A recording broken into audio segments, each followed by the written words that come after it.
আজকে সকালটা আমার শুরু হয়েছে মন ভোলা দিয়ে। কেন মন ভোলা দিয়ে শুরু হয়েছে তোমাদের পরে জানাচ্ছি। তো আজকে আমি কি কি রান্না করছি সকালে সেটা তোমাদের সাথে শেয়ার করছি।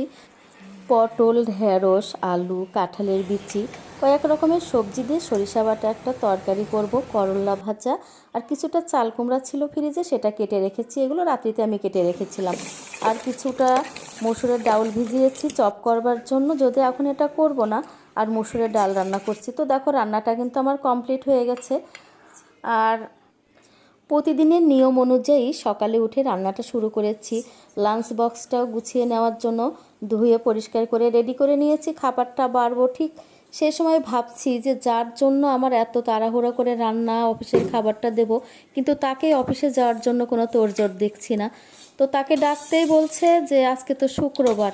তো আমার হাসি পেয়ে গেল যে আমার মন এমন ভোলা হয়ে গেল। আসলে মনেরও দোষ নেই। সকালে উঠে আমার মন বলছে যে পরশুদিন গিয়েছে 5 তারিখ ছুটি গিয়েছে, হয়তো এটা শুক্রবার ছিল, গতকাল শনিবার গিয়েছে, আজকে রবিবার। আর আমি এটা ভেবেই প্রতিদিনের নিয়ম অনুযায়ী আমার কাজকর্ম শুরু করে দিয়েছি। যাই হোক, রান্নাটা তো শেষ হয়ে গেল, যেহেতু প্রতিদিন সকালে আমি রান্নাটা একবারে দুপুরের পর্যন্ত করে নেই।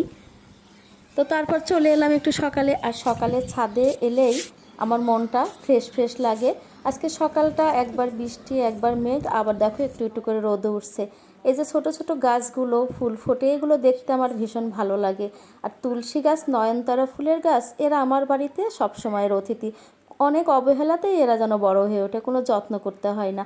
আর এখানে যে দেখতে পাচ্ছ বট গাছটা, ও একা একাই হয়েছে, ওকে আমি যত্ন করে রেখে দিয়েছি। আমার বড় কোনো বাগান নেই। এই ছোট ছোট বাগানের এই ছোট ছোট ফুলগুলো দেখলে প্রশান্তিতে আমার মনটা ভরে ওঠে, খুব ভালো লাগে।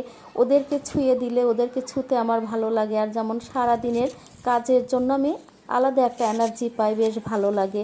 আর যাই হোক, সকালের এই ঘোরাঘুরি শেষ করে ছাদে চলে এলাম ঘরে। কিছু কাঁচা সবজি এসেছে, সেগুলো তুলে নিচ্ছি। চাল কুমড়া ভাজাটা আমার খুব ভালো লাগে, আমার বাড়িরও সবার পছন্দ। আর করলাটা কিনলে আমার বাড়িতে একটু বেশি করেই কিনতে হয়, সেটাও সবার পছন্দ। কচু, করলা, কাঁচামরিচ, পটল, এগুলো, আলু, এগুলো আনা হয়েছে। আর আনা হয়েছে দেখো ছোট মাছ। মাছগুলো আমার ভীষণ পছন্দ হয়েছে, কারণ এর মধ্যে অনেকগুলো চিংড়ি মাছ আছে। আমি এগুলো একটু আলাদা করে বেছে চলে এলাম ছাদে। ছাদে মাছ কাটতে এজন্য ভালো লাগে, ছাদে যেহেতু আমার কাঁচা ধোয়ার জলের ব্যবস্থা আছে, এখান থেকে ধুয়ে পরিষ্কার করে আমি একবারে ফ্রিজে তুলে রাখি। আর আজকের এই ভিডিওটা তোমাদের কেমন লাগলো অবশ্যই জানাবে, কারণ আজকের সকালটা কিন্তু আমার মন ভালো দিয়ে শুরু হয়েছে। আশা করি পাশে থাকবে। ধন্যবাদ সবাইকে পরবর্তী ভিডিও দেখার জন্য। কেমন লাগলো অবশ্যই জানাবে।